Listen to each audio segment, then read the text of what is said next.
जय जय श्री महाकाल। स्वागत है हमारे YouTube चैनल में। तो चैनल को सब्सक्राइब कर लीजिए, बगल में बेल आइकॉन है वह भी दबा लीजिए ताकि हमारी कोई भी वीडियो हो आप उसे देख सकते हैं, एडिट कर सकते हैं, समझ सकते हैं। तो आप सभी सब्सक्राइब कर लीजिए, कमेंट में जय श्री महाकाल लिख दीजिए। तो एक मनोबल बढ़ता है। आप सब जब कमेंट करते हो, लाइक करते हो तो एक मनोबल बढ़ता है। इतने सारे बाकी लोग तो हमारे जैसे लगते हैं कि शत्रु हैं हम उन सब के, या वो सब हमारे शत्रु हैं। तो सभी से हम यही आग्रह करेंगे, जो लोग भी वीडियो देख रहे हैं, कम से कम अगर कमेंट नहीं करते हैं तो कम से कम एक लाइक कर दीजिए। ठीक है, देखो समय इतना प्रबल होता है कि अभी हमें लाइक नहीं आप कर रहे हो, लेकिन आने वाले समय में आप सभी लाइक करोगे, क्योंकि जब व्यक्ति का प्रबल समय होता है तो सब कुछ चलता है, लेकिन वे ही जब कमज़ोर समय आ जाता है तो गधे को भी बाप कहना पड़ता है। ठीक है, तो मेरे कहने का तात्पर्य ये है कि आप लोग जुड़ो, आप लोग जुड़े रहो। और जो भी दर्शक हमें देख रहे हैं सभी से आग्रह है कि नए जो भी सब्सक्राइबर हैं वो सभी चैनल को सब्सक्राइब कर लीजिए।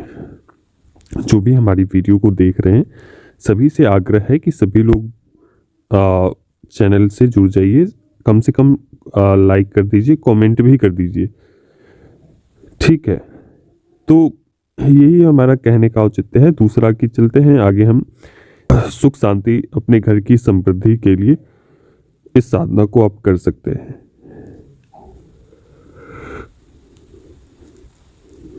जिनके घर में सुख शांति नहीं ठहरती है, सुख शांति के अभाव हैं, घर में कोई तरक्की नहीं हो पाती है, चाहे काम में, धंधे में या किसी भी तरीके से, घर में अकारण ही तनाव बना रहता है। तो एक छोटा सा एक प्रक्रिया है, आपको विष्णुकांत की जड़ लानी है।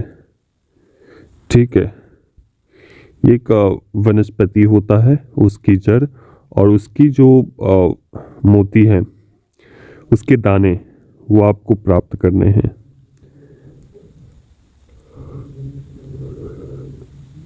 ठीक है, पहली मुख्य बात कि धन से संबंधित ये आपके कार्य करेंगे। ये साधना नहीं है, बल्कि ये प्रक्रिया है, क्रिया है, एक छोटी सी क्रिया है जो अघोर की क्रिया है, अघोरियों की क्रिया है। और ये सर्वत्र नहीं मिलेंगे, हमें हर जगह नहीं मिलेंगे। ये बहुत ही कम जगहों पर प्राप्त होने वाली वनस्पति है, बहुत ही कम जगहों पर ये प्राप्त होंगे, विष्णुकांत की जड़ और विष्णुकांत के फल, बीज। ठीक है, जिसे हम आप लोग काली गुंजा, सफ़ेद गुंजा और 3 प्रकार की गुंजाएं होते हैं, लाल और काले। ठीक है, एक में तो लाल काले दोनों मिक्स होते हैं, दूसरा कि पूरे तरीके से काले होते हैं, तीसरा सफ़ेद गुंजा। क्योंकि सफ़ेद गुंजा सर्वत्र उपलब्ध नहीं होती है, बहुत ही दुर्लभ होता है। ठीक है, लेकिन आपको इसमें से कोई भी गुंजा आपको ले लेनी है।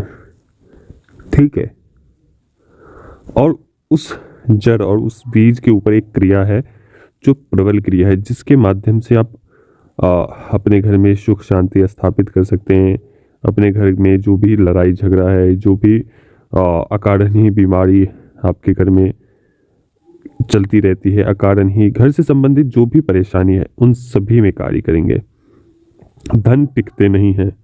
अगर आपने लॉकर में रखा भी है पैसे तो वो भी किसी ना किसी कारण से इधर उधर निकल जाते हैं।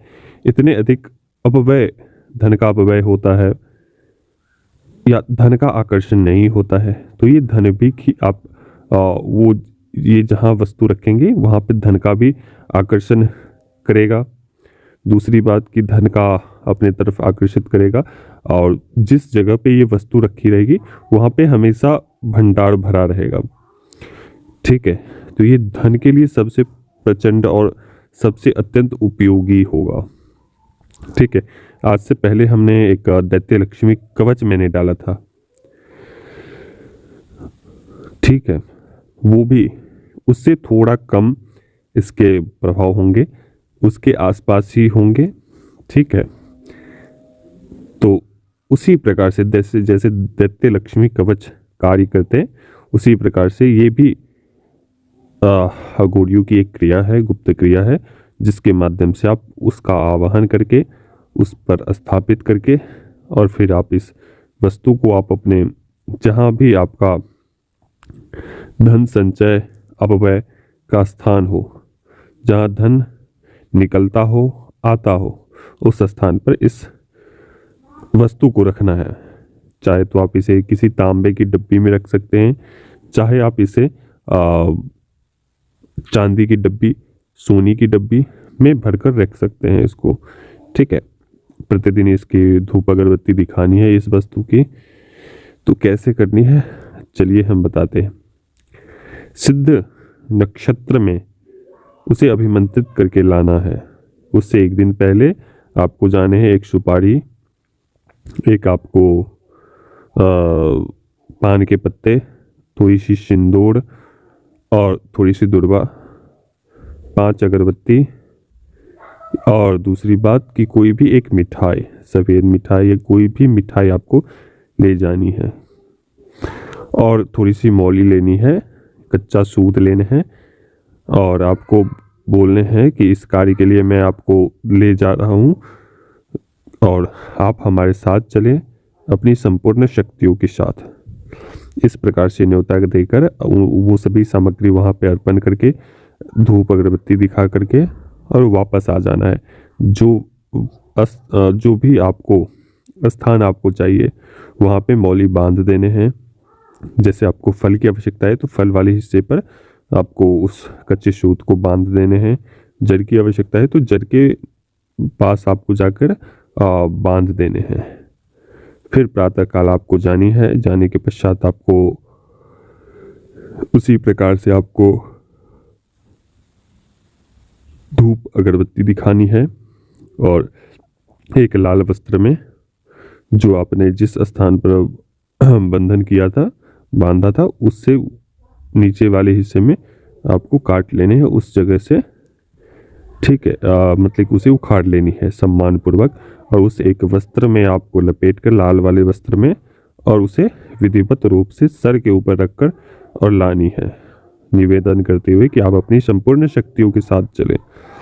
और लाने के पश्चात आपको जैसे हमारे द्वारा विधान बताए जाएंगे उसी प्रकार से आपको उस विधान को संपन्न करने हैं।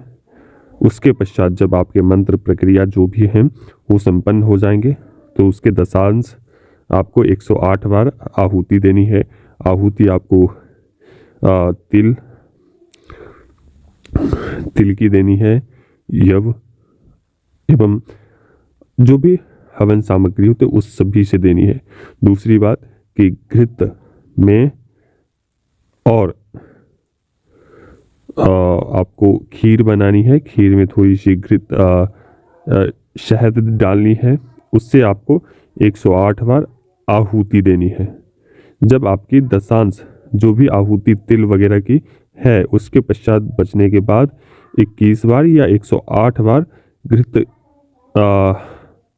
खीर और उसके अंदर शहद से आहुति देनी है। उसके पश्चात आहुति देने के पश्चात उन सभी वस्तु की पोटली में उन सभी वस्तुओं के ऊपर अभिमंत्रित करके उसमें आपको उस भस्म थोड़े से डालने हैं निकाल कर, और फिर उसके पश्चात आपको उसे किसी चांदी की डब्बी, सोने की डब्बी अथवा तांबे की डब्बी में भरकर आप पूजा स्थान पे रख सकते हैं। पूजा स्थान पे नहीं रख सकते हैं तो आप इसे किसी जहाँ धन संचय होता है, जहाँ धन आप रखते हो, वहाँ जहाँ आपका धन निकलता है वहाँ आप रख सकते हो। इसे आप अपनी दुकान, घर में रख सकते हो। सबसे उपयुक्त होगा कि आपके घर में रहे तो अच्छा है, ठीक है। अगर आप अपने पूजा स्थान पे रखना चाहते हो तो वो भी रख सकते हैं। इस क्रिया के पश्चात आपको धन से जुड़ी समस्या भविष्य में, जब तक वो आपके वस्तु आपके घर में रहेंगे तब तक किसी भी प्रकार के धन की हानि या धन की कोई समस्या नहीं आएगी, बिल्कुल भी नहीं आएगी। ठीक है। और जो लोग करने में असक्षम है, जो इतनी प्रक्रिया नहीं कर सकते हैं, वो व्यक्ति हमसे जुड़कर यह वस्तु आप प्राप्त कर सकते हैं। ठीक है। जो शुल्क है वो आपको देकर आप ये मंगा सकते हैं। लेकिन जब आपको हमारे द्वारा दिए जाएंगे तो ऐसा नहीं है कि फल ऊपर में ही रहते हैं, आपको भी छोटी सी एक प्रक्रिया करनी होगी, 7 दिनों की प्रक्रिया। ठीक है। एक जैसे कि हमने कोई वस्तु आपको दी है, देने के पश्चात कुछ मंत्र हम बताएंगे, उस मंत्र को आपको बैठकर हवन एवं पूजन आपको अनिवार्य रूप से करना है। ठीक है। कुछ लोग समझते हैं कि मैं कोई चीज़ें दे दूं, कुछ भी दे दूं, बस हो गया, उसके बाद धन की वर्षा होने लगे, ये होने लगे, वो होने लगे। तो भाई ऐसा नहीं है, जो मैं प्रक्रिया बताऊंगा उसी अनुसार आपको चलना होगा। ठीक है। अगर हमने बताया है कि इस वस्तु लेने के बाद से आपको ऐसा ऐसा प्रक्रिया करनी है तो वो करनी होगी, अगर नहीं करनी है तो फिर कोई दिक्कत नहीं है, मत करो। ठीक है। लेकिन आपको जब ये सामग्री आपको मिलती है तो एक प्रक्रिया करनी होती है 3 दिनों की, 7 दिनों की। ठीक है। हो सकता है कि आपके ऊपर 3 दिनों ही का ही हम क्रिया करवाएं, अगर किसी का ऐसा हो सकता है कि 7 दिनों का हो तो 7 दिनों के लिए ही करना होगा। ठीक है। तो अभी तक के लिए अनुमति चाहिए। जय श्री महाकाल, जय महाकाली, जय भैरव।